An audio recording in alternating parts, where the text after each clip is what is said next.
wasn't approved. 7 o'clock. I'm going to call the meeting to order for the Londonderry Utilities Committee meeting, Tuesday, December 5th, 2023, 7 o'clock in the Moose Hill Conference Room. First order of business is to state the Pledge of Allegiance. If you'll join me.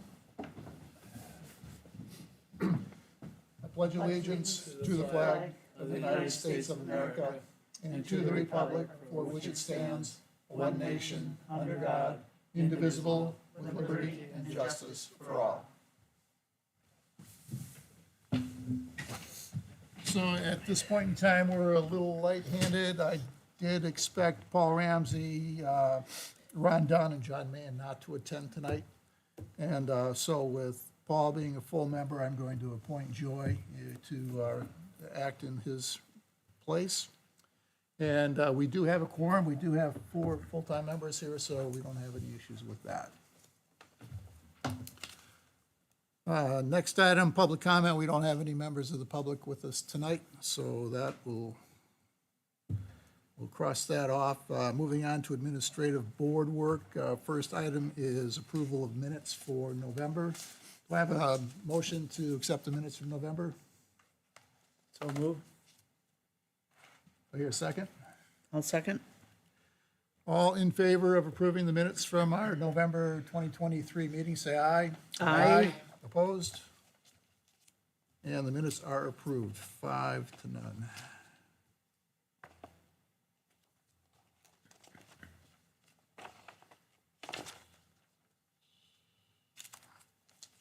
I'll get them to you sooner next time. You know, we appreciate all the work that goes into those. Absolutely. So, That's my pleasure. never going to complain about that. Learning curve. Discussions with staff, I did talk to Mike yesterday. He's not able to attend tonight. He's taking some very last-minute end-of-the-year vacation. He needs to use some time before they get elbows, up to their elbows in budget discussions. And so I do have a couple things to pass on from him when we get down into the subcommittee discussions. But so discussions with staff at this point in time tonight. We'll go past that. And move into the subcommittee discussions. And the first subcommittee we'll talk is energy. And we have a little bit of information to pass on about the community power aggregation plan.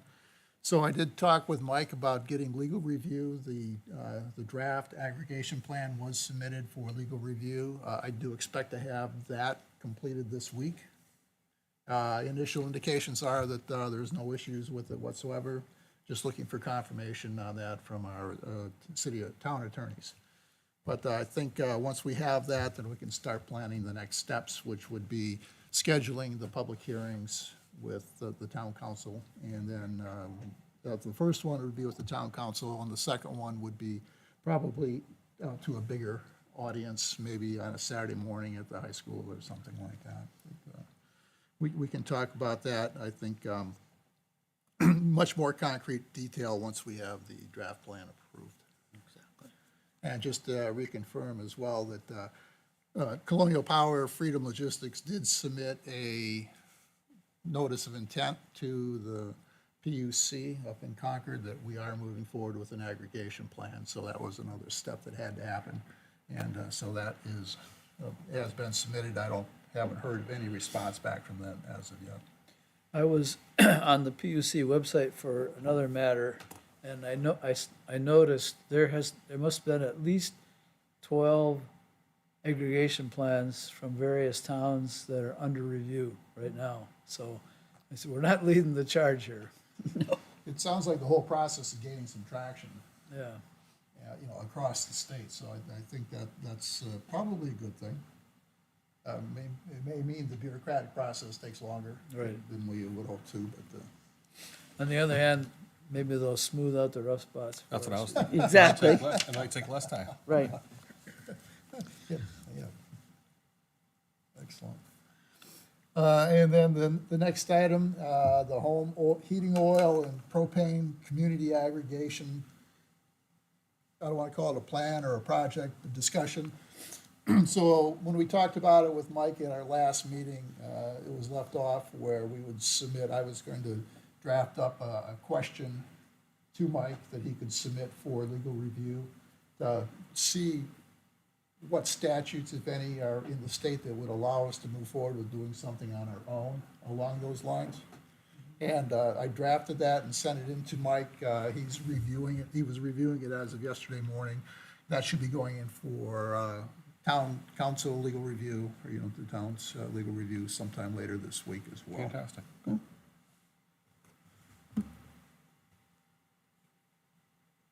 Mike, I know you were out of town for our last meeting, but you've been doing some work on solar battery storage, or the solar projects. Yeah, I sent a email to the rep from the company in Texas that had sent an original inquiry into Mike, and he had had some back and forth with him, and I explained that we were a utility committee and we had kind of taken over the coordination on it. But I haven't heard back from him yet, and that was several weeks ago, maybe more than that. And I explained that, we probably weren't interested in simply leasing land, that we were looking for a larger share. And I did get the reply from him that he thought that would be something that they could consider. But then I'll go back and review the email. I had the impression that he was going to get back to me with some more detailed information, or maybe his management shot him down on that idea. I don't know. But I'll ping him again just to see where we stand. Okay. Do you ever get a feel for companies soliciting, towns and cities that they just throw out 1,000 different inquiries and then they just see what comes back? Or do you think they have some thought behind why they would have come to Londonderry in the first place? Well, I do. I mean, if you look at a map of the transmission lines, it should be obvious. I mean, we're the transmission capital of the state. But beyond that, they went to the trouble of, finding a spot on the ground that they wanted. I think I don't think it was just a blanket solicitation. Yep. Okay. Wasn't a good spot, but nonetheless, Looked like there's some thought behind it. yeah, right. Okay. So keep us up to date if you hear anything on that. We'll do. And other than that, I don't know of anything from the Energy Subcommittee to report. We didn't have a meeting in the last month, so I think we should plan on one coming up sometime as soon as we get our legal review back on the aggregation plan, and we can sit and chat about that and figure out how we want to proceed. So I think, sometime, probably, tough time of year to do anything, but we'll figure out something, see when people are available. I don't like to bring up a problem without a suggested solution, but I'm going to. There's a lot of grant opportunities out there, and I've been reviewing them as best I can, and haven't found anything that's a really close fit other than the block grant that we're working on. But we sort of are doing this piecemeal. I know that Kirsten Hildonen has prepared a grant application, which should be in now, because I think it was due on middle of November, basically to build the line that would take three-phase power up to the site where we had looked at maybe putting in a solar installation on near Old Dairy Road. Yep. But we don't really have any, it's, we're reactive, right? We're looking for opportunities and, pinging on this or that. And I don't know if we can do any better, but it would be nice if we had a little bit broader strategy. And, maybe, I know that the block grant includes a development of a strategy for how to, continue to get grants.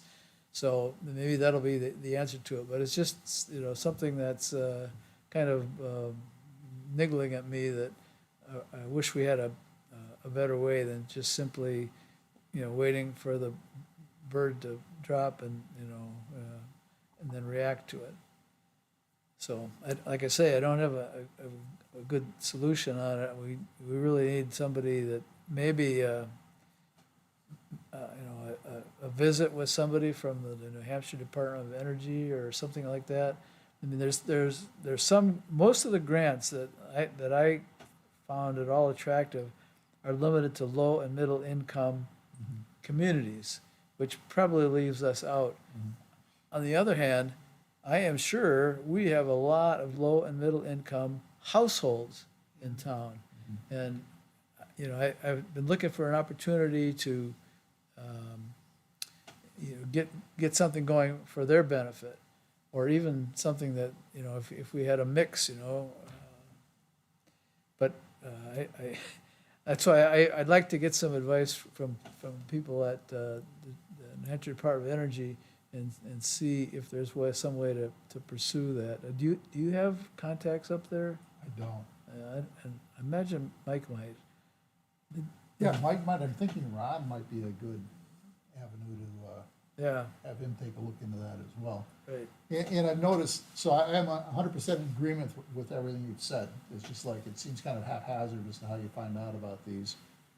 And what I've been noticing too is they seem to be targeting lower and middle income, really Right. lower income or economically disadvantaged areas. Right.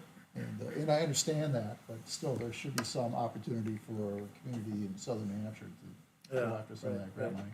Yeah, and like I say, we have the households, but we don't have them aggregated to where they, as far as I know, if they go by, what do they call it, the census blocks. Yeah. We may be able to come up with a census block that's lower middle income. But I don't know if that does us any good with the grant makers. So, yeah, it would be nice to get some kind of entree to just have a discussion with them on, I'd certainly be willing to travel up to Concord to just have an office visit up there. Sure. So, maybe I think talking to Ron might be a good first step. Good first step, and I'd be happy to go up with you too, if we make that happen, so. Yeah, okay, good. So do you want to take it on with Ron then? Yeah, let me do that. Paul Ramsey might know some people too. Yeah, All right. Paul knows, I think, a lot of people. He's a great resource. The other thing I wanted to report is, I think I mentioned last time that we got the portal is open now to apply for the block grant. And the problem is, that really Jason is the guy that has to do the mechanics of it. So there's a sample template that I could fill out and give to him, and I offered to do that, but I haven't heard back from him. And I feel guilty about chasing him because he's been doing a lot of work for the Conservation Commission on we're trying to get we have applied and received a grant to put a boat dock up at Scobie Pond. And he's been moving many administrative hurdles to get that done, which I think we finished today. So maybe now I'll give him a poke on this other thing. But, as you say, he's in the middle of budget season, and I hate like heck to make his miserable life even more miserable. I'd certainly reach out to him. I think that'd be a good thing, just to gauge Yeah, what I mean, his yeah. workload looks like. Because, Yeah. the world doesn't, I understand the whole budget process, but the world doesn't stop while Right, that, right. that happens, everything. Supposedly he got the magic key to get into the portal. So that's why we have to depend on him to actually make the entry. But I think I could do a copy and paste, so that I can give him what he needs, and then he just sticks it in. That's the plan.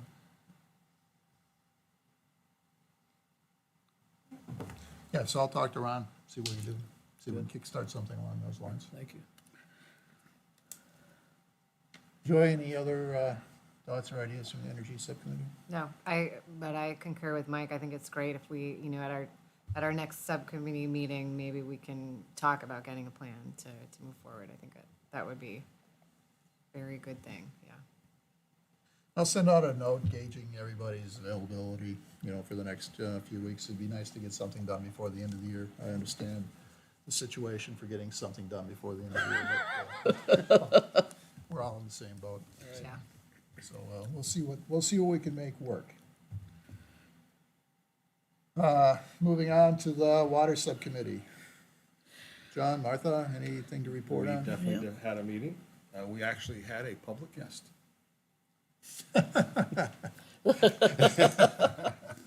Yes, Lynn joined our meeting.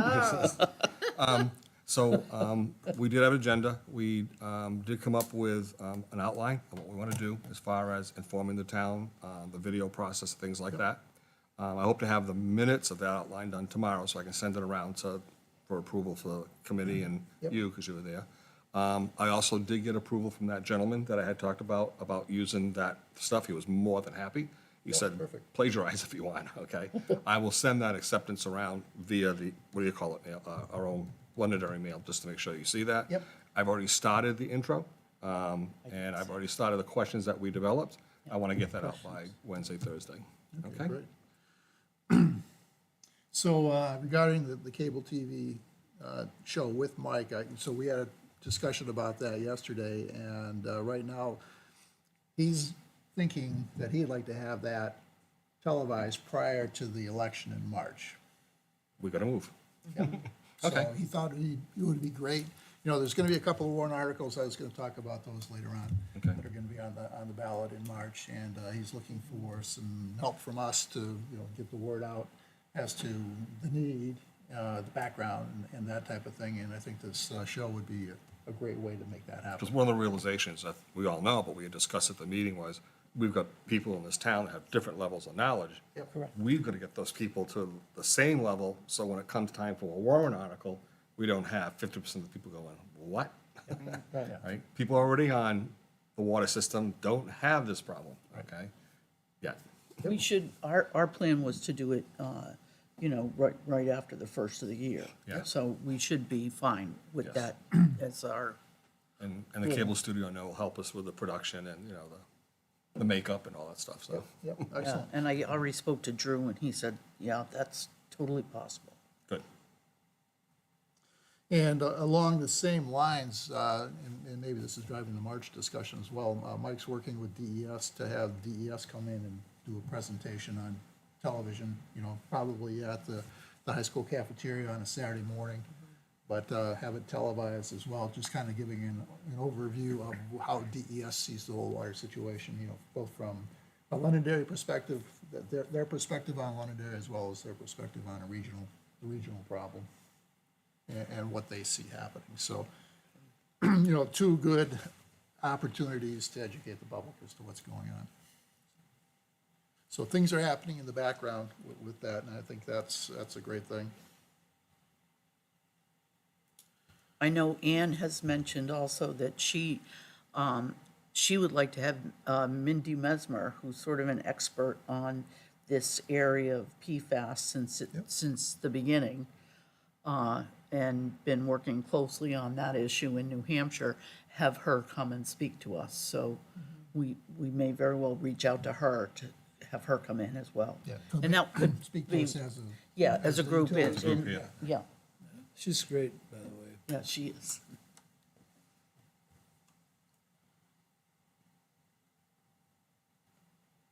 I'll reach out to Ann just to see if she's able to talk to Mindy and make those arrangements, or. Yeah, or if I we can need to do Make that, yeah. alternate arrangements. Yes.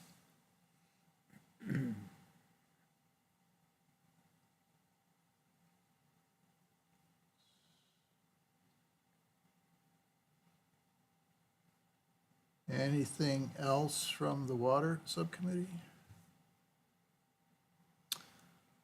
I don't think so, right at the moment. Yep, Those are the issues that we're trying to work on immediately. okay. Moving on, sewer and solid waste, there were no subcommittee meetings, but we did have a sewer and solid waste event last month. We had the Household Hazardous Waste Day.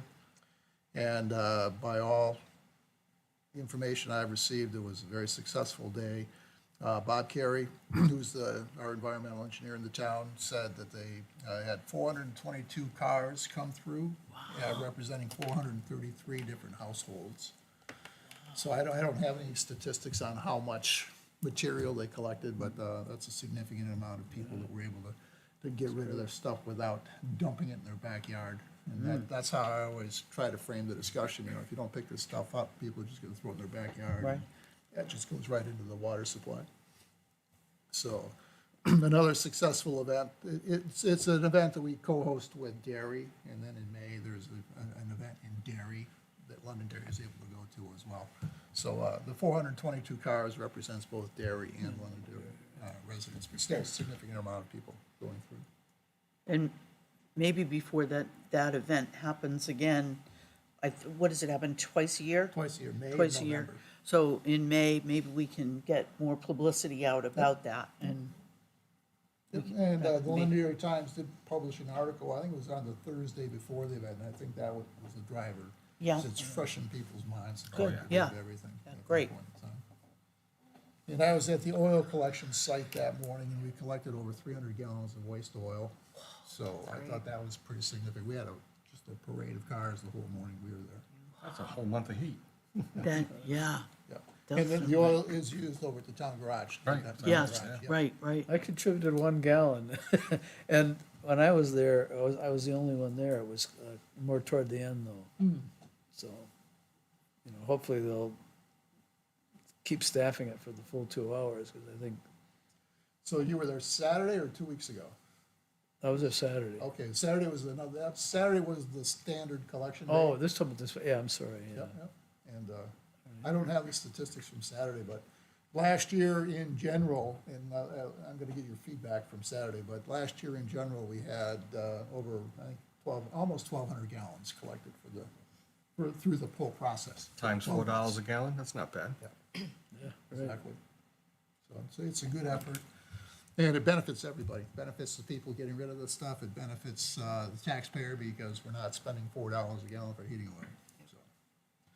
So it's a great program.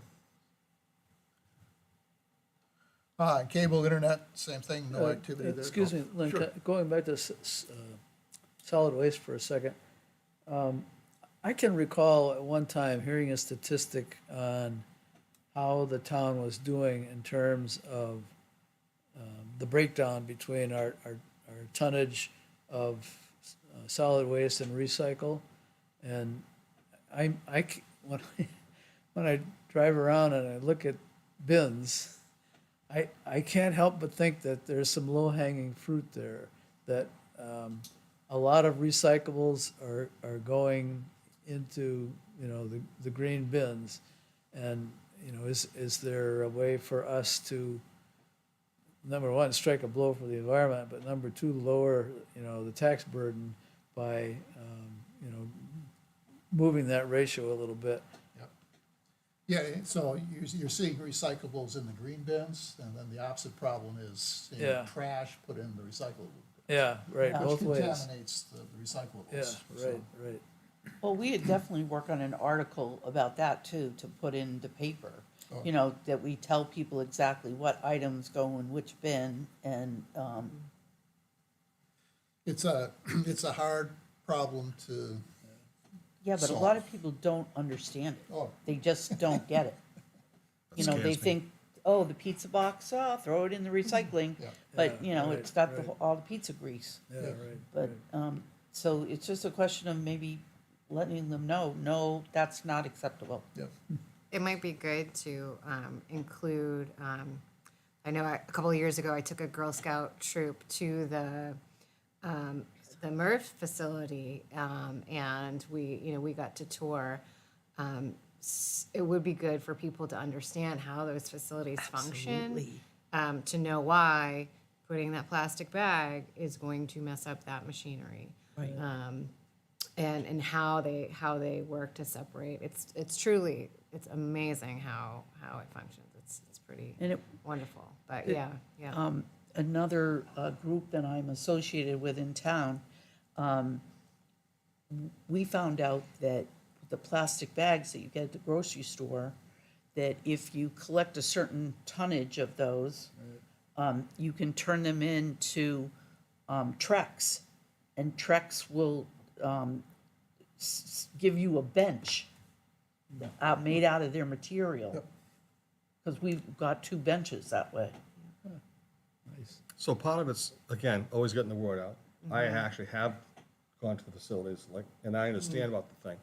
But what do we do if we have a concern? I know there's experts that do the contract and all that kind of stuff. But recently, maybe it's not that recently, we can no longer recycle a certain black styrofoam. So I hate to see that go to a landfill, or the white poly packing stuff. I have an office where I have a lot of confidential information, so I shred everything, but I can't put it in plastic bags. And I know if I just dump it in the trash, it's not gonna go through the recyclable system. So I don't know who to bring that concern to. I mean, there should be a way, there are a lot of offices in the town, dentists, lawyers, that have tons of, I produce a full bag every week. It does good in my wood stove to get it started, so. You can't put shredded paper into If the you recycling? do, the machine doesn't know what to do with it. It just drops onto the conveyor belt, goes off the other end. Oh, Because, cardboard, that's fine. Tin cans, that's fine.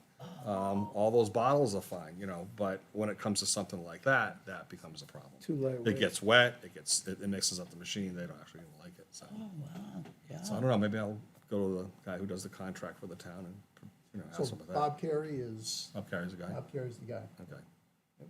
Yeah, and I understand that, it would cost a lot of money to take those funny new plastics now that aren't recyclable, the foams, the things like that. But what do we do with them? Can we come up with some kind of way so people can, on trash day, the special day, Yeah. bring them down there,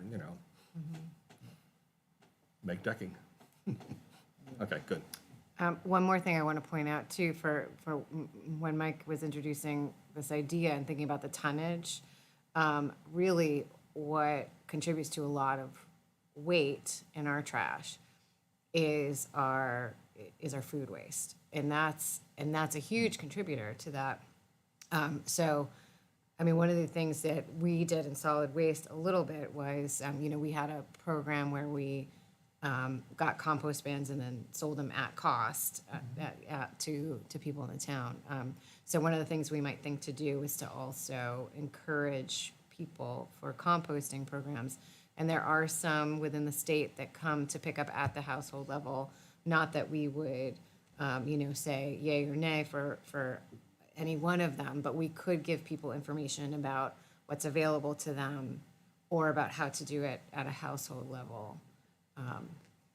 That's, Would any of the farms around town benefit from something like that? I don't know if they I compost. don't really know. Yeah, I don't But- really know. There are several. Yeah, I don't really know. We compost at a household level, but there are benefits to that, but there's stuff we can't put in there. And there's food that we have to throw away. Right. But there are some companies that will pick up and that will be inclusive of things like meat, or, bones and things like that. So so that's another piece of education that we could bring out to the public. I think that Manchester, don't they do that? It's like a little mini recycle bin. It's, It is a small bin. yeah, Yeah. and they come around, I think it's every 2 weeks or something like that, and pick it up. Maybe it operates just like the regular, solid waste stuff, only it's this little bin with food waste in it. Because I looked at it, but it was, to do it individually, it was expensive. But what I was thinking is, what would the price be if we could guarantee a town-wide circuit? So it's probably worth asking the question. And just, we compost at our house as well, and it's just the two of us, and we probably compost 5 pounds of material a week, maybe, that you think, which doesn't sound like a whole lot, but the compound that times 52 weeks times how many houses in town, and that's a significant amount of tonnage that you're keeping out of the landfill.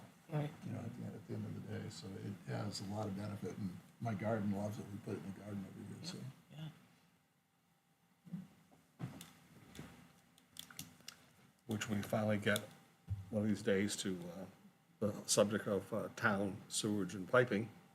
Is a little thought for you. The more you put in, the less biomass waste you have, because people then get garbage disposals and it goes into there instead of out to a container. Yeah.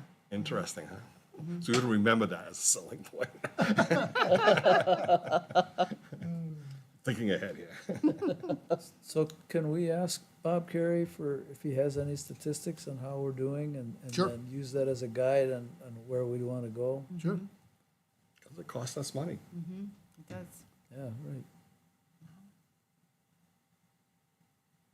And we're in a interesting position because we're contracted with Waste Management to pick up all of our recyclables and our solid waste, and they, that's their business, and they do have some metrics that they Right. will Yeah. make available, so I'll see what we can get our hands on, get them out to everybody.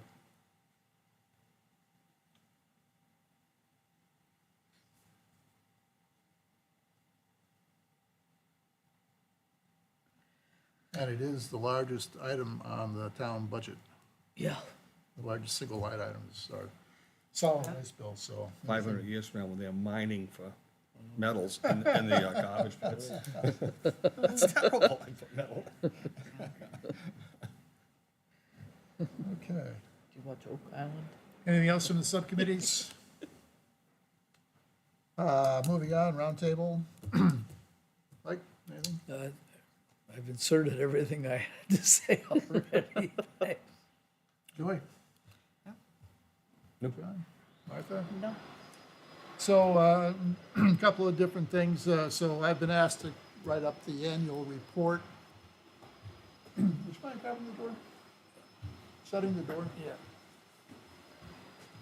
So I'm going to be authoring an annual report for the committee to go into the town annual report.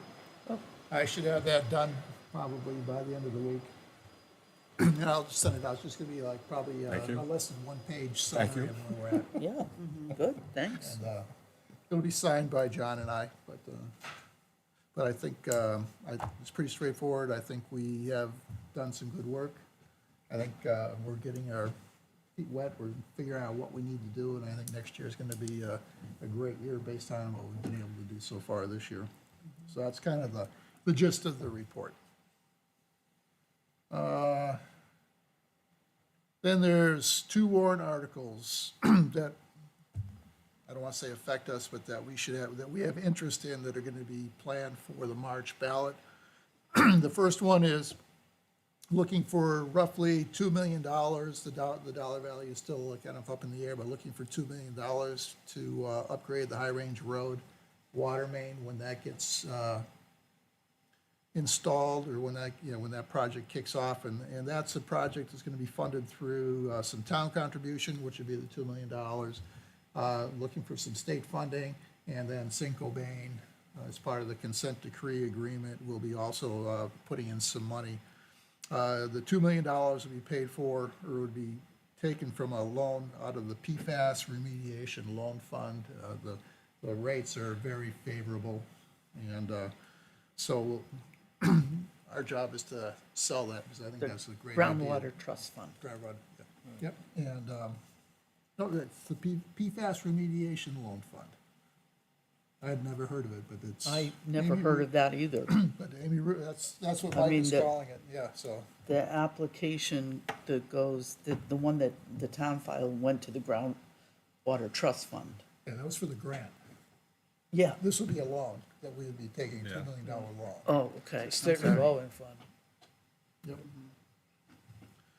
And so our job, obviously, in the next couple of months is to do whatever we can do to get the word out that that's really establishing the backbone of a town-wide water system, that would help all the areas that are not part of the consent decree that have a water contamination problem. So it's the backbone of the system, and I think it's pretty doggone important that we make it happen. So that's what we have to sell. And then the second warrant article is, Mike is looking for $100,000 to establish a capital reserve account to develop and maintain a stormwater comprehensive management plan. The state has a number of requirements that makes us measure the contamination in stormwater. And right now, we don't have a strong management plan, probably saying we don't have a management plan. And he's looking for $100,000 to go off and make that happen, because it does have some legal ramifications if we don't do that, some potential legal ramifications if we don't do that. Was there an impetus, why that come up at this time? I don't know. Good question.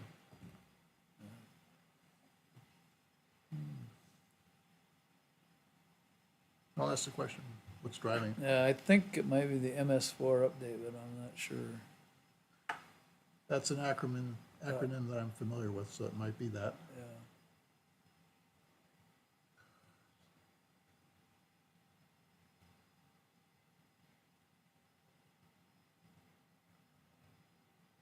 Okay, so those are the two warrant articles that will be coming up. I don't think, there's obviously a number of warrant articles, but those are the two that really affect what we do as a committee. And other than that, we're moving right along. The next question in my mind is, our next scheduled meeting is Tuesday, January 2nd. That's the first Tuesday in January. And I'm not expecting that there will be a whole lot of new information to be discussed on January 2nd. So I'm looking for some ideas from committee members, what we should do in January. New Year's Eve, have a party here?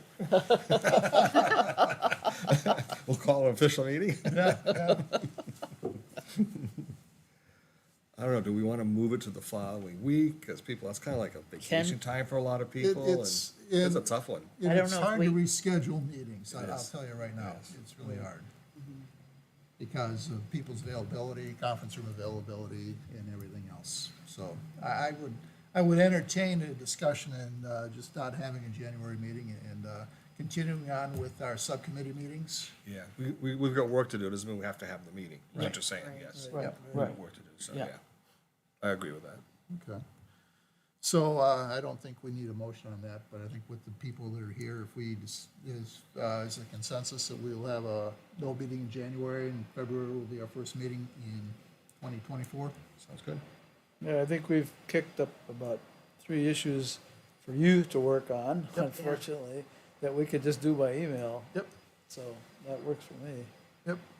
And the second, I was thinking, the second's, it's really early in the year, and it's, so I'm behind that, so let's consider that to be a done deal. Our first meeting in 2024 will be in February. I'll put the date out with another email. I'll let Kirsten know to update the calendar. I will so note and highlight in the minutes. Perfect. And with that, is there any other business we want to discuss tonight? Seeing none, I will accept a motion for adjournment. Motion to adjourn? Second. All in favor of adjourning, say aye. Aye. Opposed?